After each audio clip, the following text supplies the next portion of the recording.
ഓം ശ്രീ സായിരാം. ഭഗവാന്റെ പാതാരവിന്ദങ്ങളിൽ സാഷ്ടാംഗം നമസ്കരിച്ചുകൊണ്ട് എല്ലാവർക്കും അന്തർശൗര്യജ്ഞത്തിന്റെ 249 ഭാഗത്തിലേക്ക് സ്വാഗതം. ഇന്ന് നമുക്ക് വേണ്ടി ഹോസ്റ്റ് ചെയ്യുന്നത് ശ്രീ ശിവപ്രസാദ് കാസർഗോഡ്. നമുക്ക് വേണ്ടി കോർഡിനേറ്റ് ചെയ്യുന്നത് ശ്രീ ലക്ഷ്മൺ മാസ്റ്റർ കണ്ണൂർ. നമുക്ക് വേണ്ടി അനുഭവം പങ്കുവയ്ക്കുകയും വായിക്കുകയും ചെയ്യുന്നത് ശ്രീ സച്ചിൻ ദേവ്, കണ്ണൂർ DP ആണ് അദ്ദേഹം. ഭജന പാടുന്നത് അദ്ദേഹത്തിന്റെ മകൾ വേദ സച്ചിനാണ്. സായിരാം സർ. സച്ചിൻ സർ, സ്വാഗതം. സായിരാം. സായിരാം. സായിരാം. എല്ലാവർക്കും സായിരാം. തുടങ്ങിക്കോളൂ. സായിരാം. സായിരാം. സായിരാം സച്ചിൻ ദേവ്. സായിരാം പക്ഷേ സായിരാം. 3 പ്രാവശ്യം ഓംകാരവും 3 ഗായത്രിയും ജപിച്ചതിന് ശേഷം നിങ്ങൾ വീഡിയോ ഓൺ ചെയ്തിട്ട് സെൽഫ് ഇൻട്രൊഡ്യൂസ് ചെയ്തിട്ട് പുസ്തകം പാരായണം ചെയ്യാം. ശരി സർ. സായിരാം. സായിരാം സർ.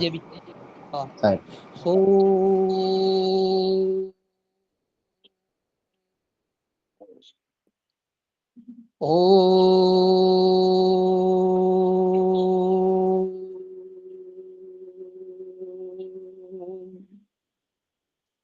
ഓ ഓ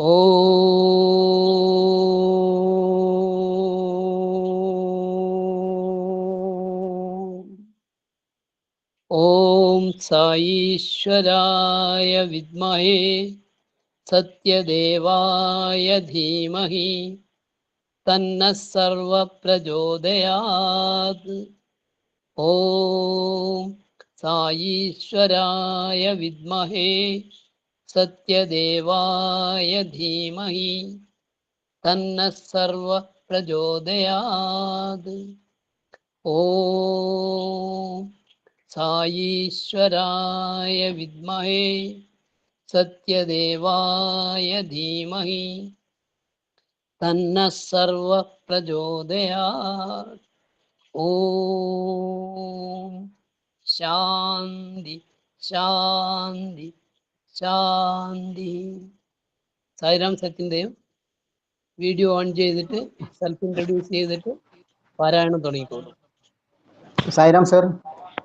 ആദരണീയനായ ലക്ഷ്മണ മാസ്റ്റർ, വത്സമ്മ, ശോഭ ടീച്ചർ തുടങ്ങിയവരുടെ ഈ പ്രോഗ്രാമിൽ പങ്കെടുക്കുന്ന എല്ലാവർക്കും ഭഗവാന്റെ അനുഗ്രഹം ഉണ്ടാകുന്ന പ്രവർത്തിക്കുകയാണ്. എൻ്റെ പേര് സച്ചിൻ ദേവ്, സത്യസായി സേവാ സംഘടന കണ്ണൂർ ജില്ലാ പ്രസിഡന്റാണ്. എല്ലാവർക്കും ഒരിക്കൽ കൂടി സായിരാം. ഓം ശ്രീ സായിരാം. സാമ്പത്തികമായ നേട്ടങ്ങളെ അപേക്ഷിച്ച് സദാചാര മൂല്യങ്ങൾക്ക് ഈ രാജ്യത്ത് യാതൊരുവിധ ഉയർച്ചയും ലഭിക്കുന്നില്ല എന്നാണ് ഉത്തർപ്രദേശ് ഗവർണർ ഇവിടെ പറഞ്ഞത്. പക്ഷെ എനിക്ക് അദ്ദേഹത്തെ ബോധ്യപ്പെടുത്താനുള്ളത്, ഓരോ നിമിഷവും സദാചാര മൂല്യങ്ങൾ വളർച്ച പ്രാപിച്ചുകൊണ്ടിരിക്കുന്നു എന്നതാണ്. തീർച്ചയായും മൂല്യങ്ങൾ പുനഃസ്ഥാപിക്കുക എന്നത് ഭാരതത്തിന് മാത്രമല്ല ലോകം തന്നെ നേരിടുന്ന പ്രശ്നമാണ്. എന്താണ് ഇതിന് കാരണം? ലോകം മുഴുവൻ ജീവിത നിലവാരം ഉയർത്തുന്നതിന് വേണ്ടിയാണ് ശ്രദ്ധിക്കുന്നത്. അതേസമയം എങ്ങനെ ജീവിക്കുന്നു എന്ന കാര്യത്തിൽ ശ്രദ്ധയില്ല. ജീവിക്കാൻ ഏത് മാർഗം സ്വീകരിക്കുന്നു എന്നതിലും ശ്രദ്ധയില്ല. ഒരിക്കൽ ലൗകിക സുഖഭോഗങ്ങളിൽ നിങ്ങൾ വീണുപോയാൽ പിന്നെ അസംതൃപ്തി, മത്സരബുദ്ധി, അഹങ്കാരം, അസൂയ ഇതൊക്കെ വിടാതെ പിടികൂടുകയും. ഒരു നിമിഷം നിങ്ങളെ തന്നെ ഒന്ന് പരിശോധിക്കുക. അതായത് ഒരു ആത്മപരിശോധന. നിങ്ങളുടെ അനുഭവം എന്താണെന്ന് ഒന്ന് ചിന്തിക്കുക. നിങ്ങളുടെ ആഗ്രഹങ്ങൾ സഫലീകരിക്കുമ്പോൾ, കൂടുതൽ ധനം സമ്പാദിക്കുമ്പോൾ നിങ്ങൾ ആഗ്രഹിച്ച മനഃശാന്തിയും സുഖവും കിട്ടിയിട്ടുണ്ടോ? ജീവിത നിലവാരം ഉയർന്നതുകൊണ്ട് സന്തോഷം ഉണ്ടാകണമെന്നില്ല. വിദ്യാഭ്യാസം, തൊഴിൽ വൈദഗ്ധ്യം ഇതൊന്നും സമാധാനം തരുന്നവയല്ല. എന്തുകൊണ്ടെന്നാൽ വിദ്യാഭ്യാസമില്ലാത്തവനേക്കാൾ വിദ്യാഭ്യാസമുള്ളവനാണ് അസംതൃപ്തി കൂടുതൽ. ധർമ്മം മറക്കുന്നതുകൊണ്ടാണ് ഈ അസംതൃപ്തിക്ക് കാരണം. ധർമ്മം പുനഃസ്ഥാപിക്കുക എന്നാണ് അവതാരങ്ങളുടെ ലക്ഷ്യം. അന്യനാടുകളിൽ മാത്രമല്ല, ഇന്ത്യയിലും ധർമ്മം പുനഃസ്ഥാപിക്കേണ്ട സമയം അടുത്തിരിക്കുന്നു. എന്തെന്നാൽ ഇന്ത്യയാണ് മറ്റു ലോകരാഷ്ട്രങ്ങൾക്ക് നേതൃത്വം കൊടുക്കേണ്ടത്. ഈ സത്യം ഇന്ത്യ നിരന്തരം വിളംബരം ചെയ്തുകൊണ്ടിരിക്കുകയാണ്. എല്ലാ കാലഘട്ടത്തിലും ഇന്ത്യ ഇക്കാര്യത്തിലും മാതൃകയായി തീർന്നിട്ടുണ്ട്. അതുകൊണ്ട് തന്നെ മറ്റു ലോകരാഷ്ട്രങ്ങളിൽ പലതും അസ്തമിച്ചിട്ടും ഇന്ത്യ കാലാകാലങ്ങളായി നിലനിന്നു പോരുന്നത്. പ്രളയം, ഭൂമി കുലുക്കം, മറ്റു സാംസ്കാരിക വിസ്ഫോടനങ്ങൾ എന്തു തന്നെ ആയിക്കൊള്ളട്ടെ ഇന്ത്യയുടെ നിലനിൽപ്പിനെ ബാധിക്കുന്നില്ല. ആധ്യാത്മിക സാധന മറ്റു രാഷ്ട്രങ്ങളെ പഠിപ്പിക്കാനുള്ള കടമ ഇന്ത്യക്കുള്ളതാണ്. മനുഷ്യകുലത്തെ നയിക്കുവാൻ നിയോഗിക്കപ്പെട്ടവരാണ് നിങ്ങൾ. അതൊരു അസുലഭ ഭാഗ്യമാണ്. സത്യസായി സേവാ സംഘടനക്ക് ഇതിലുള്ള പങ്ക് വളരെ പ്രധാനമാണ്. എൻ്റെ പേര് ഏറ്റുചൊല്ലുന്നവർ, എന്നിൽ വിശ്വാസം അർപ്പിക്കുന്നവർ എൻ്റെ ആജ്ഞ അനുസരിക്കാൻ ബാധ്യസ്ഥരാണ്. നിങ്ങളെ സമീപിക്കുന്ന ഓരോരുത്തരിലും ഭക്തിയുടെ തിരുനാളം കൊളുത്തണം. നിങ്ങളുടെ അച്ചടക്കവും സേവന തൽപരതയും മറ്റുള്ളവർ പ്രകീർത്തിക്കുന്ന കേൾക്കുമ്പോൾ നിങ്ങളുടെ സ്നേഹം അടക്കാനാവാതെ ഞാൻ നിങ്ങളുടെ അടുത്തേക്ക് വന്നുകൊണ്ടിരിക്കുകയാണ്.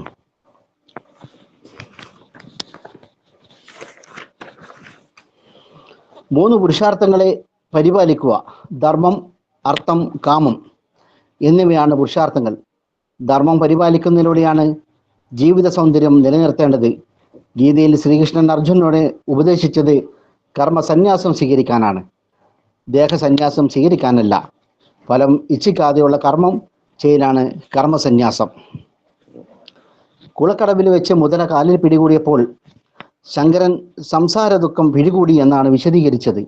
എന്നിട്ട് അമ്മയോട് പറഞ്ഞു, സന്യാസത്തിന് അനുവാദം തന്നാൽ മുതല പിടിവിടുമെന്നാണ്. സന്യാസം സ്വീകരിക്കാൻ അമ്മയുടെ അനുഗ്രഹം അത്യാവശ്യമായിരുന്നു. അപ്പോൾ അമ്മ മകനോട് പറഞ്ഞത്, നിനക്ക് യാതൊരുവിധ അപകടവും സംഭവിക്കരുത്. അതുമാത്രമാണ് അമ്മയുടെ ആഗ്രഹം. അതുകൊണ്ട് സന്യാസം സ്വീകരിക്കാൻ 3 വട്ടം സമ്മതം. ശങ്കരാചാര്യർ കുട്ടിക്കാലത്ത് തന്നെ സംസാര ദുഃഖം എന്തെന്ന് മനസ്സിലാക്കിയിരുന്നു. എന്നാൽ ലോകത്ത് ഭൂരിപക്ഷം പേരുടെ സ്ഥിതി അതല്ല. ചുറ്റിനും നിരവധി പേർ മരിക്കുന്നു. ദിനം പ്രതി കണ്ടാലും സ്വന്തം മരണത്തെ ശാന്തമായി സന്തോഷമായി നേരിടുവാനുള്ള പരിശീലനം ഇപ്പോഴും നിങ്ങൾ നേടിയോ? ഇനി വൈരാഗ്യം വിവേകവും എന്താണെന്ന് അറിയാൻ ഇടയായവർ പോലും അത് മറക്കുന്നത് കാണാം. അതിന് തക്കതായ ചില കാരണങ്ങൾ അവർ കണ്ടുപിടിക്കും. ഒരുവിധം ഒരടി മുന്നോട്ട് ഒരടി പിന്നോട്ടും സഞ്ചരിച്ചാൽ ഒരിക്കലും ജീവിതത്തിൽ മുന്നേറാൻ കഴിയില്ല. ചില സാധന പരിശീലിച്ചാലും സ്ഥിരതയുണ്ടാവില്ല. കയ്യിലുള്ള നൂൽപന്ത് താഴെ പോയ അവസ്ഥയായിരിക്കും അവരുടേത്. മനോബലമുണ്ടെങ്കിലേ സാധന പരിശീലിക്കാനാവൂ. ക്രമവും സ്ഥിരവും സാധനയിലൂടെ മാത്രമേ ലക്ഷ്യത്തിലെത്തൂ. മനോനിയന്ത്രണം എളുപ്പം സാധിക്കാത്ത എന്തെന്ന് നിങ്ങൾ കരുതുന്നു. മനസ്സിലെ ചപലതയെ കീഴടക്കുക എളുപ്പമല്ല. നിങ്ങൾക്ക് പ്രകൃതിയെ പൂർണ്ണമായി മനസ്സിലാക്കാൻ കഴിയില്ല. കാരണം പ്രകൃതി ഈശ്വരന്റെ പ്രതിരൂപമാണ്. മനുഷ്യന്റെ നിയന്ത്രണ വിധേയമാക്കാതെ ഈശ്വരന്റെ സാന്നിധ്യം തിരിച്ചറിയാനാവില്ല. മനോനിയന്ത്രണം പരിശീലിക്കുന്ന കാര്യത്തിൽ മറ്റാർക്കും നിങ്ങളെ സഹായിക്കാൻ കഴിയില്ല. നിങ്ങൾ തന്നെയാണ് നിങ്ങളുടെ പരിശീലകൻ. ഒരിക്കൽ നിങ്ങൾ ഈ പരിശീലനത്തിന് ശ്രമിച്ചാൽ ഈശ്വരൻ നിങ്ങൾക്ക് തുണയായി വരും, തീർച്ച. ആധ്യാത്മിക ജീവിതത്തിൽ അടിസ്ഥാന തത്വം ഇതാണ്. അതിനുള്ള ആദ്യപടി സംഭാഷണത്തിലുള്ള ശുദ്ധിയാണ്. വളരെ ബഹുമാനപൂർവ്വം നല്ല വാക്കുകൾ മാത്രമേ ഉച്ചരിക്കാവൂ. ഒരിക്കലും ദേഷ്യഭാവം ഉണ്ടാവരുത്. അഹങ്കാരം പാടില്ല. സ്വന്തം മേന്മകൾ ഉയർത്തിക്കാട്ടി സംസാരിക്കരുത്. മറ്റുള്ളവരെ സേവിക്കാനുള്ള അവസരത്തിനായി ആകാംക്ഷയോടെ കാത്തിരിക്കുക. സംസാരിച്ച് സമയം കളയാതെ മൗനം പാലിക്കുക. അതല്ലാതെ നിങ്ങളെ ദുശ്ചിന്തകളിൽ നിന്നും പ്രവൃത്തികളിൽ നിന്നും സംരക്ഷിക്കും.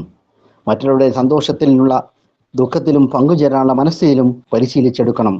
സഹജീവികളോട് കരുണയുള്ളവനായിരിക്കണം. വെറുതെ കരുണ മനസ്സിൽ തോന്നിയതുകൊണ്ട് ഫലമില്ല. അതനുസരിച്ച് സേവനം നടത്താൻ ശ്രമിക്കണം. വെറുതെ ഒരു വികാരപരമായ സേവനമായിരിക്കരുത്. മനുഷ്യരെല്ലാം സമന്മാരാണെന്ന ചിന്താഗതി ഉണ്ടായിരിക്കണം. എല്ലാവരും ധരിക്കുന്ന സാധാരണ വസ്ത്രം ഞാനും ധരിക്കാമെന്ന നല്ല സമാനമായ ചിന്താഗതി അത് വെറും പ്രകടനം മാത്രമാണ്. പിന്നെന്താണ് സമത്വം? എല്ലാവരിലും ഒരേ ഈശ്വര ചൈതന്യമുള്ള ബോധമാണ് വേണ്ടത്. സൂര്യൻ ഉദിക്കുമ്പോൾ കുളത്തിൽ എല്ലാ താമരകളും ഒന്നിച്ച് വിടരുകയില്ല. വിടരാൻ പാകമാകാത്ത മുട്ടുകൾ പിന്നീടേ വിടരുകയുള്ളൂ. എല്ലാ ഫലങ്ങളും ഒന്നിച്ച് പഴുക്കുകയില്ല. അതുപോലെ തന്നെ മനുഷ്യകാര്യത്തിലും എല്ലാവരും ലക്ഷ്യത്തിലെത്താൻ കഴിവുള്ളവരാണ്. പതുക്കെ പതുക്കെ എല്ലാവരും എത്തിക്കൊള്ളും. ലക്ഷ്യത്തിലെത്താൻ ഏറ്റവും ഉത്തമമായ മാർഗം ഈശ്വര സ്മരണയാണ്. ജന്മജന്മാന്തരമായി ഒരു നീണ്ട യാത്ര. ഈശ്വര സാക്ഷാത്കാരത്തിന് നീണ്ട ക്യൂവിൽ ഓരോരുത്തരും നിലയുറപ്പിച്ചിരിക്കുകയാണ് എന്ന ബോധമുണ്ടാകണം. ഇവിടെയുള്ള എൻ്റെ മുന്നിലെ മൈക്കിലൂടെ എൻ്റെ ശബ്ദം ഏറ്റവും പുറകിലിരിക്കുന്നവർക്ക് ശരിയായി കേൾക്കാം. ഈ മൈക്കിലെ ബന്ധിപ്പിച്ചിരിക്കുന്ന വയർ ശരിയായി ഘടിപ്പിച്ചിരിക്കുന്നതിനാലാണ് അത് സാധ്യമാകുന്നത്. കുട്ടികൾക്ക് ഈശ്വര വിശ്വാസമില്ലെങ്കിൽ അതിനവരെ കുറ്റപ്പെടുത്തിയിട്ട് കാര്യമില്ല. അവർ മുതിർന്നവരെ ബഹുമാനിക്കുന്നതിൽ അവരെ ശിക്ഷിച്ചിട്ട് കാര്യമില്ല. അവരിൽ ആ സ്വഭാവം ഉണ്ടാവാൻ കാരണം മുതിർന്നവരുടെ പെരുമാറ്റമാണ്. ഇരുട്ടിൽ തെളിക്കാൻ കുട്ടികളുടെ ടോർച്ചിൽ ബാറ്ററിയില്ല. അവർക്ക് പ്രകാശം തെളിച്ചു കൊണ്ടെടുക്കുന്ന മാതാപിതാക്കളും അധ്യാപകരുമാണ്. കുറച്ചുപേർ മാത്രമാണ് ഈശ്വരനിലും ശാസ്ത്രത്തിലും ദൃഢമായി വിശ്വസിക്കുന്നത്. കുറച്ചുപേർ മാത്രമാണ് ധർമ്മത്തിന്റെ പാതയിൽ സഞ്ചരിക്കുന്നത് എന്നോർക്കുക. പ്രേമം വളർത്തിയെടുക്കുക എന്നത് വളരെ ശ്രമകരമായ കാര്യമാണ്. സർവ്വജീവജാലങ്ങളെയും പ്രേമപൂർവ്വം സമീപിക്കാനുള്ള കഴിവ് ജീവിതത്തിലെ അമൂല്യ സമ്പത്താണ്. ശാന്തിയാണ് ജീവിതത്തെ മഹത്തരമാക്കുന്നത്. അതുകൊണ്ട് പെരുമ്പൂരില്ല സത്യസായി സമാജത്തിലെ എല്ലാവർക്കും പ്രേമവും ശാന്തിയും കൈവരട്ടെ എന്ന് ഞാൻ ആഗ്രഹിക്കുന്നു. ആനന്ദമാണ് എൻ്റെ സമ്പാദ്യം, പ്രേമമാണ് എൻ്റെ സമ്മാനം. അത് ഞാൻ നിങ്ങൾക്കായി നൽകുന്നു. സായിരാം. പെരുമ്പൂർ ചെന്നൈയിൽ 1961 ഭഗവാൻ നടത്തിയ പ്രഭാഷണത്തിൻ്റെ പ്രസക്ത ഭാഗങ്ങളാണിത്. സായിരാം. സായിരാം മാഷേ. സെക്യൂരിറ്റി സേവക്കെല്ലാം പോയപ്പോൾ ഒരുപാട് അനുഭവം. ഓ, തീർച്ചയായിട്ടും പറയൂ സാർ. എൻ്റെ പേര് സച്ചിൻ ദേവ്. എൻ്റെ സ്വദേശം കായലോട് എന്ന സ്ഥലത്താണ്, കണ്ണൂർ ജില്ലയിൽ. പിണറായി സമിതിയിലെ മെമ്പറാണ് ഞാൻ. സത്യസായി സേവാ സമിതിയിലൂടെ ആണ് പ്രവർത്തനങ്ങൾ കാഴ്ചവെക്കാറ്. ഞാൻ 1975 എൻ്റെ ഭഗവാനെ ഞാൻ ആദ്യമായിട്ട് കാണുന്നത്. ശ്രീശൈലത്ത് വെച്ച് അച്ഛൻ്റെ ചുമലിലിരുന്നു കൊണ്ടാണ് ഭഗവാനെ ആദ്യമായിട്ട് ഞാൻ കാണുന്നത്. അത് ഇതിൻ്റെ പലയാർക്കും ഉണ്ടാവും. കൂടത്തിൽ ദശമാഷൊക്കെ അന്ന് ഉണ്ടായിരുന്നു പറഞ്ഞു കേട്ടിട്ടുണ്ട്. അവർ ശോഭ ടീച്ചറൊക്കെ അന്ന് അവിടെ വന്നിരുന്നു. അത് വലിയൊരു സ്വാമിയുടെ അനുഗ്രഹം തന്നെയായിരുന്നു. അത് നല്ല കോരിപ്പെരിയുന്ന മഴയത്ത് ആദ്യമായിട്ട് ഭഗവാനെ കാണുക എന്ന് പറഞ്ഞാൽ അത് വളരെ സന്തോഷകരമായ കാര്യമാണ്. എൻ്റെ ബാലവികാസ് കാലഘട്ടം പിണറായി സമിതിയിലൂടെയായിരുന്നു. മുട്ടുകുത്തി നടക്കുന്ന സമയം മുതലേ പിണറായി സമിതിയായിരുന്നു ബന്ധം. എൻ്റെ ചോറൂട് നടത്തിയത് പിണറായി സമിതിയിൽ വെച്ചിട്ടായിരുന്നു. അച്ഛനും അമ്മയും പറഞ്ഞു കേട്ടിട്ടുണ്ട്. അതുപോലെ തന്നെ ബാലവികാസ് പിണറായി സമിതിയിൽ വെച്ചിട്ടായിരുന്നു. എൻ്റെ ബാലവികാസ് ഗുരു AK രവിയേട്ടനും നമ്മുടെ സ്വാമിയുടെ പാദത്തിൽ ലയിച്ച സാവിത്രി യേശുവായിരുന്നു നമ്മുടെ ബാലവികാസ് ഗുരുക്കന്മാർ. പിണറായി സമിതിയിൽ വെച്ചിട്ടായിരുന്നു എൻ്റെ കല്യാണം നടന്നത്. അരമണിക്കൂർ ഭജന, അഷ്ടോത്തരം, അതിനുശേഷം അരമണിക്കൂർ ഭജന, അതിനുശേഷം ലക്ഷ്മമാഷും നമ്മുടെ ഇപ്പോൾ നമ്മളെ മുന്നിലിരിക്കുന്ന ലക്ഷ്മമാഷും ബഹുമാനപ്പെട്ട അന്നത്തെ കണ്ണൂർ ഡിസ്ട്രിക്ട് പ്രസിഡന്റ് രാജമാഷുമായിരുന്നു താലിയൊക്കെ എടുത്തു തന്നത്. സദ്യയൊക്കെ അവിടെ തന്നെയായിരുന്നു പ്ലാൻ ചെയ്തത്. അപ്പം അങ്ങനെ ഒരു ഭാഗ്യവും എനിക്ക് കിട്ടിയിട്ടുണ്ട്. കാരണം എന്ന് വെച്ചാൽ എല്ലാവർക്കും ഈ ഭാഗ്യം കിട്ടണമല്ല. ചോറൂണ്, കല്യാണം. ആ സമിതിയിൽ തന്നെ യൂത്ത് കോർഡിനേറ്ററായി ചാർജ് എടുത്തു. അതിനുശേഷം ആ സമിതിയിലെ സർവീസ് കോർഡിനേറ്റർ 2 വർഷം നിന്നു. പിന്നെ പിണറായി സമിതി കൺവീനറായിട്ട് 2 വർഷം ഞാൻ സ്വാമിയുടെ സേവനത്തിൽ ഏർപ്പെടാൻ കഴിഞ്ഞു. അതിനുശേഷമാണ് ബഹുമാനപ്പെട്ട ഡിസ്ട്രിക്ട് പ്രസിഡന്റായ രാജമാഷയുടെ കൂടെ കണ്ണൂർ ഡിസ്ട്രിക്ട് സർവീസ് കോർഡിനേറ്ററായിട്ട് വർഷക്കാലം ഒരു 3-4 വർഷം സേവനം ചെയ്യാൻ ഭാഗ്യം എനിക്ക് സ്വാമി തന്നു. അതിനുശേഷം വന്ന ഡോക്ടർ വിനയൻ്റെ കൂടെ കണ്ണൂർ സമിതിയിലെ DC ആയി പ്രവർത്തിക്കാനുള്ള അവസരം കിട്ടി. ഇപ്പം സ്വാമി കണ്ണൂർ ജില്ലയുടെ പ്രവർത്തനങ്ങൾക്ക് നേതൃത്വം നൽകാൻ വേണ്ടി എന്നെ കണ്ണൂർ ജില്ലയുടെ ഡിസ്ട്രിക്ട് പ്രസിഡന്റായി നിയമിച്ചിരിക്കുകയാണ്. സ്വാമിയുടെ അനുഗ്രഹത്താൽ യാതൊരു ബുദ്ധിമുട്ടില്ലാത്ത പ്രവർത്തനങ്ങൾ കാഴ്ചവെക്കാൻ എനിക്ക് കഴിയുന്നുണ്ടെന്നാണ് എൻ്റെ പൂർണ്ണമായ വിശ്വാസം. സ്വാമി എപ്പോഴും കൂടെയുണ്ടെന്ന പൂർണ്ണ വിശ്വാസത്തോടു കൂടിയായിരിക്കണം നമ്മുടെ ഓരോ പ്രവർത്തനങ്ങളും ചെയ്യേണ്ടത്. അതിന് ഒരു ഉദാഹരണം ഞാൻ പറയാം. കോവിഡ് കാലഘട്ടത്തിൽ ഞാൻ ഒരു സമയം പോലും റെസ്റ്റ് എടുക്കാത്ത ഒരു വ്യക്തിയായിരുന്നു. 3 പഞ്ചായത്തുകൾക്ക് വേണ്ടി ഞാൻ നിരന്തരം പ്രവർത്തിച്ചിരുന്നു. വേങ്ങാട് പഞ്ചായത്ത്, പിണറായി പഞ്ചായത്ത്, അഞ്ചരക്കണ്ടി പഞ്ചായത്ത്. ഈ 3 പഞ്ചായത്തുകളും എനിക്ക് ഫോൺ കോൾ വരുന്ന സമയത്ത് ഞാൻ എൻ്റെ ഭഗവാനോട് പോയി പറയും, ഭഗവാനെ, ഞാൻ കോവിഡ് പേഷ്യൻറ്റിനെ എടുക്കാനാണ് പോകുന്നത്, എന്നെ അങ്ങ് സംരക്ഷിക്കണമേ, കാത്തുകൊള്ളണമേ. അതുപോലെ തന്നെ ആ കോവിഡ് പൂർണ്ണമായും 100 കണക്കിന് ആൾക്കാരെ ചിലപ്പോൾ PP കിറ്റ് ഇടാതെയും ഗ്ലൗസുകൾ പോലും ഇടാതെയും എടുത്തു കൊണ്ടുപോയിട്ട് ഒരു ജലദോഷം പോലും എൻ്റെ ഭഗവാൻ എനിക്ക് തന്നിട്ടില്ല. അതെൻ്റെ ജീവിതത്തിൽ മറക്കാൻ പറ്റാത്തൊരു അനുഭവങ്ങളാണ്. അത് നമ്മളെപ്പോഴും എല്ലാവരും ചിന്തിക്കേണ്ട കാര്യം. നമ്മൾ പുറത്തേക്ക് പോകുമ്പോൾ സ്വാമിക്ക് ആരതി കാണിച്ച് അല്ലെങ്കിൽ സ്വാമിയോട് പറയുക, സ്വാമി ഇന്നേ സ്ഥലത്ത് പോകുന്നുണ്ട്, ഇന്നേ പ്രവർത്തനങ്ങളൊക്കെ പോകുന്നുണ്ട്, സ്വാമി കൂടെ ഉണ്ടാണ് എന്ന് പറഞ്ഞത് ഉറപ്പായിട്ടും നിങ്ങളുടെ കൂടെ സ്വാമി ഉണ്ടായിരിക്കും. ഒരു തടസ്സങ്ങൾ ഉണ്ടായില്ല. ഒരുപാട് മാനസികമായ ടെൻഷൻ ഉണ്ടായിക്കഴിഞ്ഞാലും സന്തോഷത്തോടുകൂടി നിങ്ങൾക്ക് ഇരിക്കാൻ കഴിയുന്നെങ്കിൽ സ്വാമി കൂടെ ഉണ്ടെന്ന പൂർണ്ണ വിശ്വാസം ഉണ്ടാവണം. എല്ലാം സ്വാമിയോട് തുറന്നു പറയും. അതുപോലെ ഞാൻ രാവിലെ ആരതി കാണിക്കും, അതുപോലെ തന്നെ വൈകുന്നേരം രാത്രി എല്ലാം കഴിഞ്ഞ് എല്ലാം സ്വാമിയോട് പറഞ്ഞ് സ്വാമിക്ക് ആരതി കാണിച്ചിട്ട് മാത്രമേ കിടക്കാറുള്ളൂ. അതുകൊണ്ട് ദിനചര്യയുടെ ഭാഗമായി മാറ്റിയിരിക്കാം.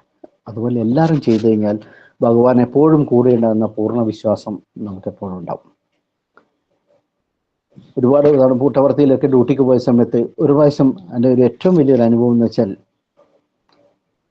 ഹനുമാൻ സ്റ്റാച്യുവിൻ്റെ അടുത്തായിരുന്നു ഒരു വർഷം സർവീസ് എനിക്ക് കിട്ടിയത്.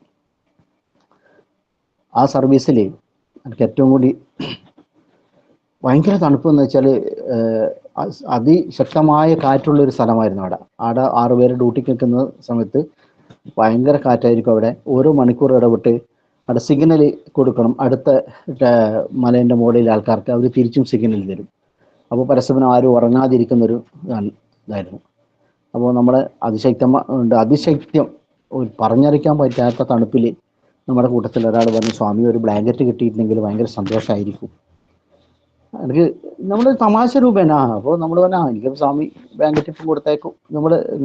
നമ്മുടേതായ ഒരു മനുഷ്യ സഹജമായ ഒരു സംസാരം ഉണ്ടല്ലോ.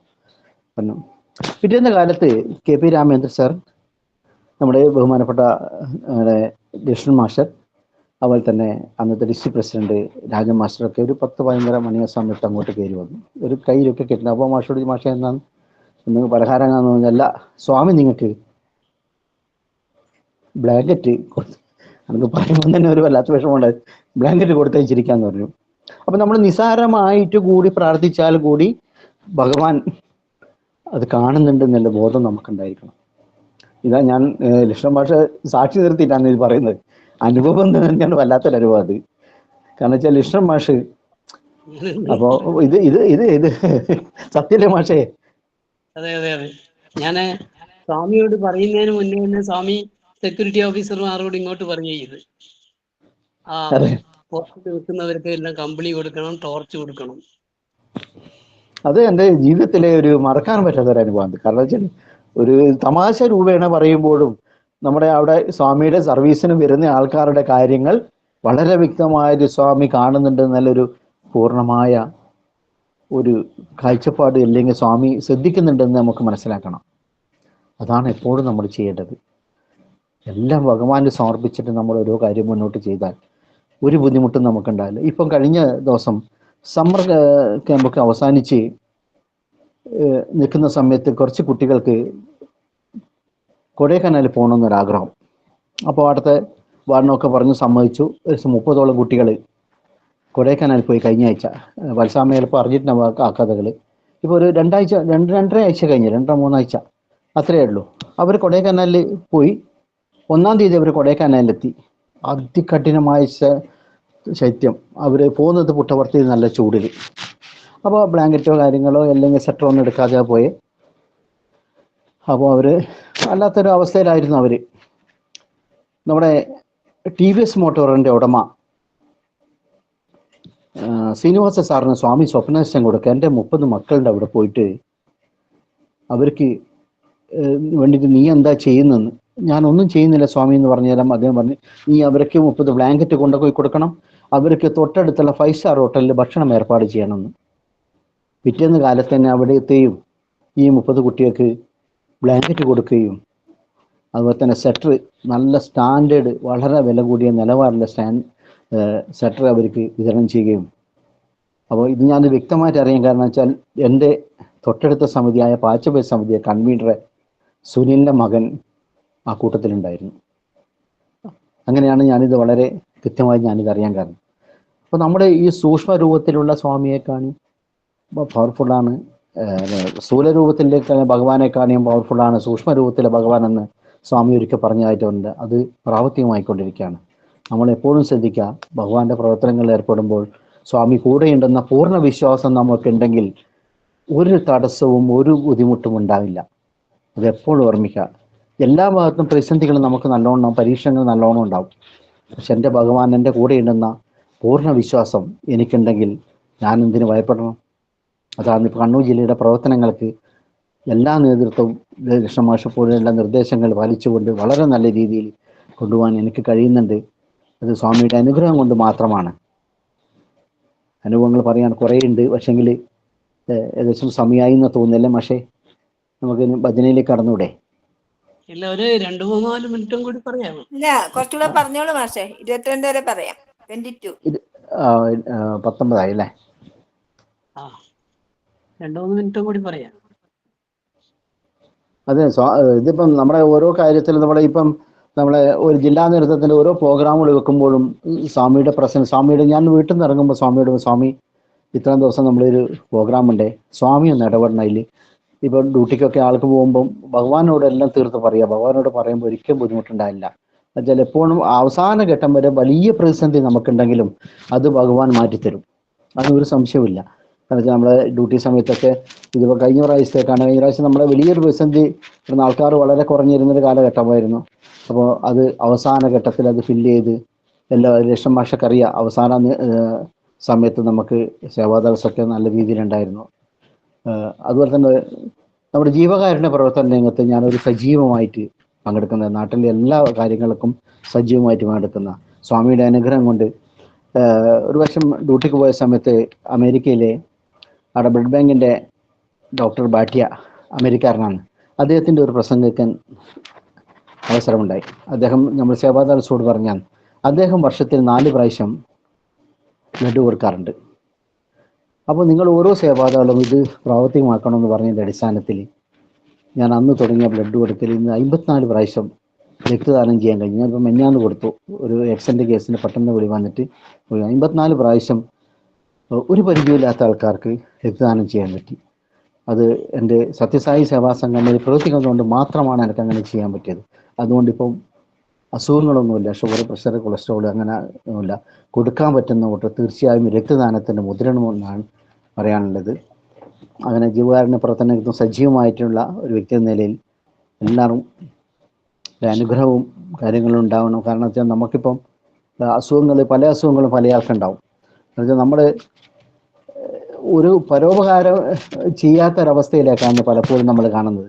നമ്മൾ മറ്റുള്ളവരോട് ബ്ലഡിനൊക്കെ ആവശ്യപ്പെടുമ്പോൾ നമ്മളെ വീട്ടിലുണ്ടാകുന്ന കൂട്ടരെ വരെ പറഞ്ഞേക്കാൻ പറ്റാത്ത ഒരു മനസ്ഥിതിയില്ലാത്തൊരു സമൂഹത്തിലാണ് നമ്മൾ ജീവിക്കുന്നത്. അതൊക്കെ മാറ്റിക്കൊണ്ട് എല്ലാവരും, നമ്മൾ പ്രത്യേകിച്ചും സത്യസായി സേവാ സംഘടനയിലെ ഓരോ പ്രവർത്തകന്മാരും സഹജീവികളെ പരിപാലിക്കുന്നതിന് മുൻകൈ എടുക്കണമെന്ന് മാത്രമാണ് എനിക്ക് പറയാനുള്ളത്. എല്ലാവർക്കും ഒരിക്കൽ കൂടി സായിരാം പറഞ്ഞുകൊണ്ട് നിർത്തുന്നു. സായിരാം. സായിരാം. അനുഭവങ്ങൾ വളരെ സായിരാം മാഷെ. സായിരാം. സായിരാം. സായിരാം. ഇനി ഈ ഭഗവാന്റെ ഒരു പ്രസന്റേഷൻ, അത് കഴിഞ്ഞിട്ട് മോളെ പാടുന്ന. ഓക്കെ. ആ,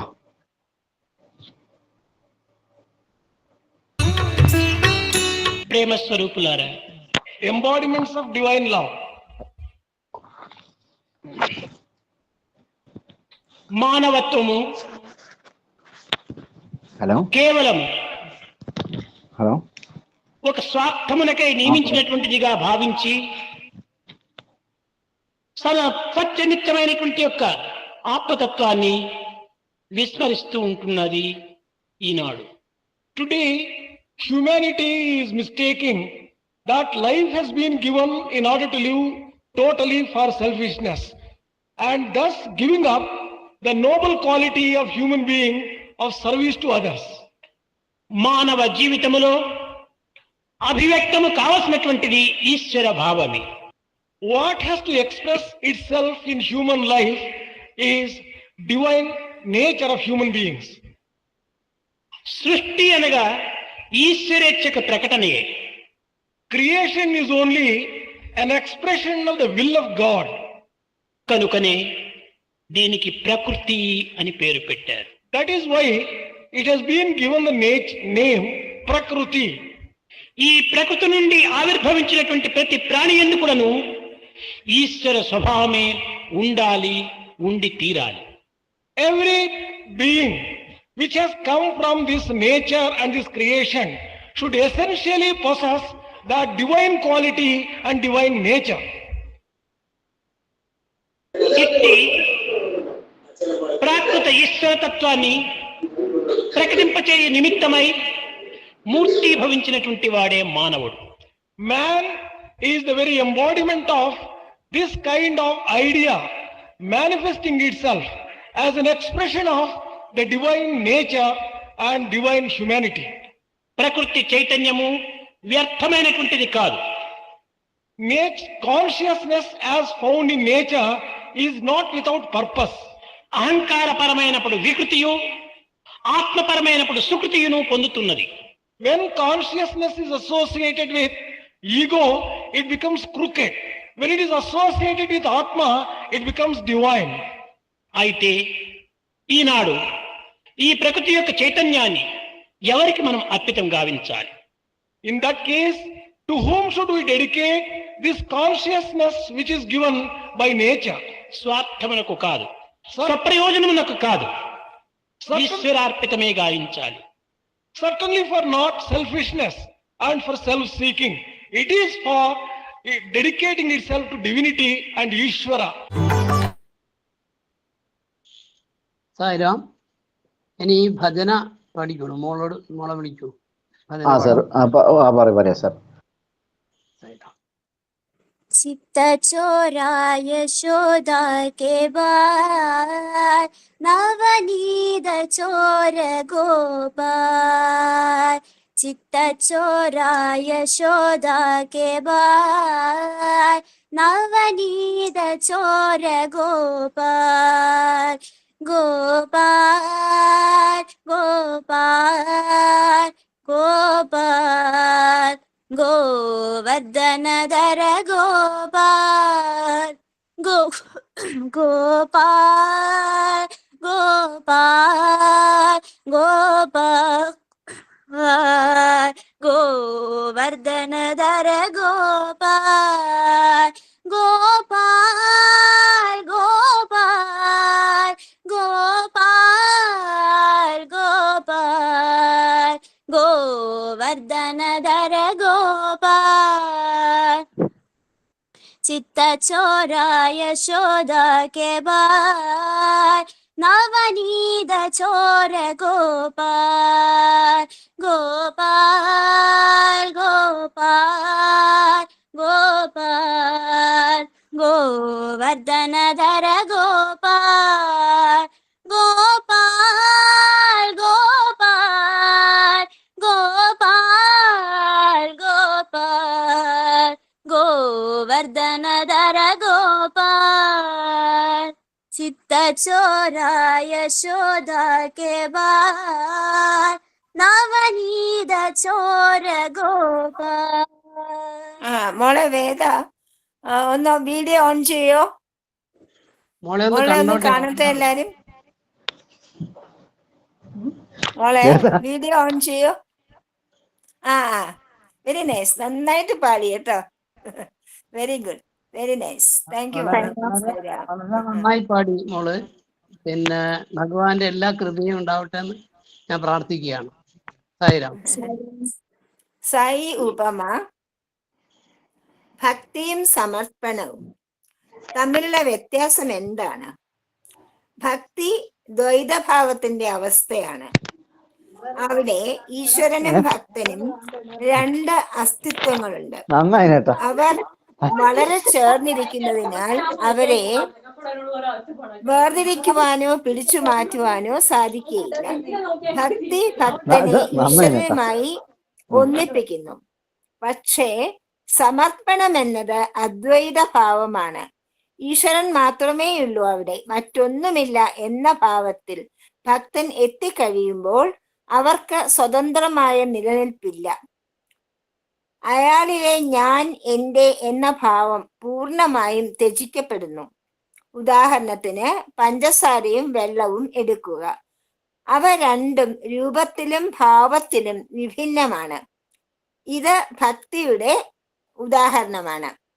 ദ്വൈതം. വെള്ളത്തിൽ പഞ്ചസാര ലയിച്ചു കഴിഞ്ഞാൽ പിന്നെ വെള്ളവും പഞ്ചസാരയും വേർതിരിക്കുവാനാവുകയില്ല. ഇതാണ് അദ്വൈതം. ഇതാണ് ഭക്തൻ ഭഗവാനിൽ സമർപ്പിച്ചു കഴിയുമ്പോൾ ഉണ്ടാകുന്ന ഭക്തന്റെ അവസ്ഥ.